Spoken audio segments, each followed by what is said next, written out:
देखिए, अगर हम फायर स्टैटिस्टिकली देखें तो डिस्ट्रिक्ट श्रीनगर के साथ साथ जो हमारे दीगर डिस्ट्रिक्ट्स हैं पूरे कश्मीर रेंज में करीबन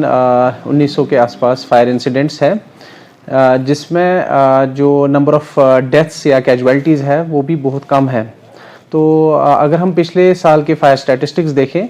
तो उसमें जो फायर इंसिडेंट्स है वो 2500 से भी ज़्यादा हुए हैं। तो इसका एक मेजर रीज़न जो है, हमारे जो डायरेक्टर है श्री आलोक कुमार ADGP IPS, उन्होंने लास्ट ईयर जब डिपार्टमेंट ज्वाइन किया था तो उन्होंने एक इनिशिएटिव लिया और हाँ, बाकी कमांड ऑफिसर्स को भी एक डायरेक्शन इशू की कि हम frequency of fire awareness programmes increase करेंगे। तो उन अवेयरनेस प्रोग्राम्स में जैसा कि आपको पता है कि लोगों में एक अवेयरनेस चली जाती है। हम फायर प्रिवेंटिव मेजर्स के बारे में बताते हैं, लाइफ सेफ्टी के बारे में बताते हैं, या फायर प्रोटेक्शन मेजर्स के बारे में बताएंगे, या इसी तरह अगर जैसे फायर एक्सटिंग्विशर है उसको चलाना कैसे है, या LPG फायर है उसको कंट्रोल कैसे करना है, ये सारी चीज़ें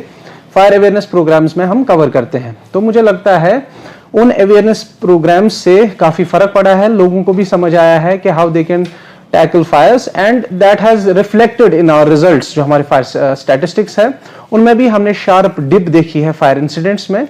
लेकिन अब लोगों में ये होता है कि दे फ्रीक्वेंटली से फायर इंसिडेंट्स आर इंक्रीजिंग।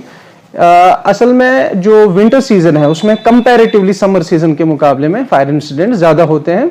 और उसका भी एक रीज़न है कि यहाँ पे जैसे हीटिंग गैजेट्स का यूज़ होता है,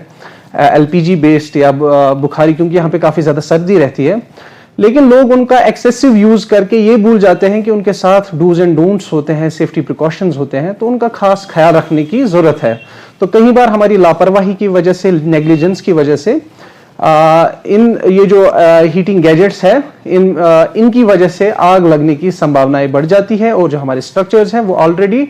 वुडन बेस्ड होते हैं जो कि कंबस्टेबल मटेरियल्स के हैं, तो वहां पे आग लगने की संभावनाएं पहले से ही काफी ज्यादा होती है। तो सर, अगर देखा जाए तो लोगों की अक्सर शिकायतें होती है कि फायर सर्विस डिपार्टमेंट लेट आता है, क्या जब आपकी टीम वहाँ पे पहुँचती है लोग कॉम्प्रोमाइज़ करते हैं आपके साथ? देखिए, मैं इसमें बताना चाहूँगा कि ये जो शिकायत है, असल में उस टाइम जो माहौल होता है, क्योंकि आग जब कहीं पे नमूदार होती है तो लोगों में एक गुस्सा होता है, वो चाहते हैं कि इंस्टेंटली उनको फायर सर्विस वहीं पे हो जो इस आग के साथ डील करे। लेकिन हमारी भी कुछ प्रैक्टिकल कंस्ट्रेंट्स है, हमें किसी डिस्टेंस के तहत वहाँ पहुँचना पड़ता है, और सबसे इम्पोर्टेंट चीज़ है कि लोगों में ये अवेयरनेस होनी चाहिए कि उनके पास फायर सर्विस का कॉन्टैक्ट नंबर होना चाहिए।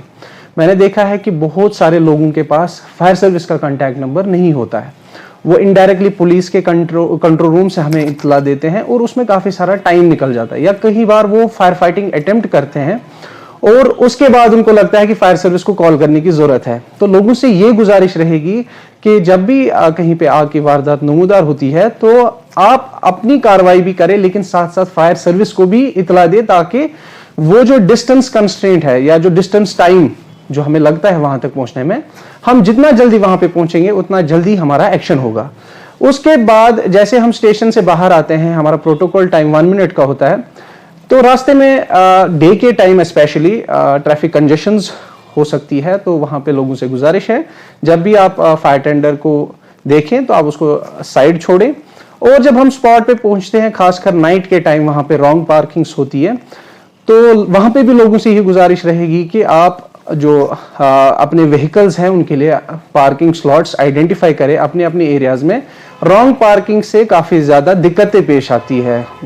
खाली ये फायर इंसिडेंट के टाइम नहीं, ये जो भी किसी भी किस्म की इमरजेंसी होती है तो उस टाइम पे, क्योंकि हमें व्हीकल का यूज़ करना पड़ता है, और ऐसे व्हीकल्स जो ऑलरेडी वहाँ पे रॉन्ग पार्किंग की सूरत में होते हैं तो उनको हटाना काफ़ी मुश्किल होता है। तो कई बार हमें फायर टेंडर वहीं पे खड़ा करके फायर फाइटिंग करनी पड़ती है, जिसमें कंसिडरेबल टाइम भी लैप्स हो सकता है। तो मेरी लोगों से यही गुजारिश रहेगी, आप अपने अपने एरियाज में पार्किंग स्लॉट्स आइडेंटिफाई करें। तो अगर देखा जाए किसी इंसिडेंट पे फायरमैन भी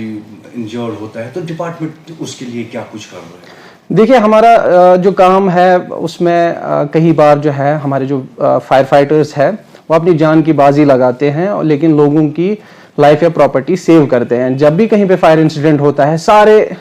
वहां से भाग रहे होते हैं, लेकिन it's only the fire fighter जो उस आग में जाते हैं और तब तक नहीं छोड़ते जब तक कि वो उस आग को बुझा नहीं लेते। अब कई बार क्या होता है कि हमारे फायर फाइटर्स कई बार उनमें इंजरीज आती है, माइनर इंजरी या मेजर इंजरी, तो डिपार्टमेंट की तरफ से भी जो हमारी वेलफेयर स्कीम्स है उनके तहत उनको जितना भी प्रोविजन होता है डिपार्टमेंट की तरफ से उनको मुहैया किया जाता है। तो सर अगर देखा जाए तो विंटर्स में ही आग बड़े ज़्यादा लग जाती है, तो क्या कुछ मैसेज देना चाहोगे आप आम पब्लिक? देखिए, मेरी सिंपल मैसेज रहेगी कि विंटर में मेन रीज़न जो मैंने आपको बताया कि सर्दी के चलते हम काफ़ी ज़्यादा हीटिंग गैजेट्स का यूज़ करते हैं, एलपीजी बेस्ड या इलेक्ट्रिक करंट बेस्ड। मेरी लोगों से यही गुजारिश रहेगी कि you should always make judicious use of those gadgets. It's very important, क्योंकि जो हम गैजेट्स यूज़ करते हैं उनसे हमें आराम तो मिलता है, लेकिन हम ये कई बार भूल जाते हैं कि इनके साथ सेफ्टी प्रिकॉशंस का ध्यान रखना काफ़ी ज़रूरी है, डूज एंड डोंट्स को फॉलो करना ज़रूरी है। तो मैं समझता हूँ कि मैं लोगों से बार बार यही अपील करता हूँ कि अगर हम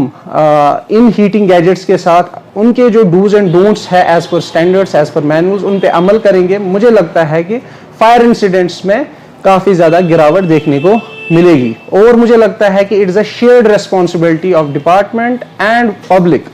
that will ultimately reduce the number of fire incidents.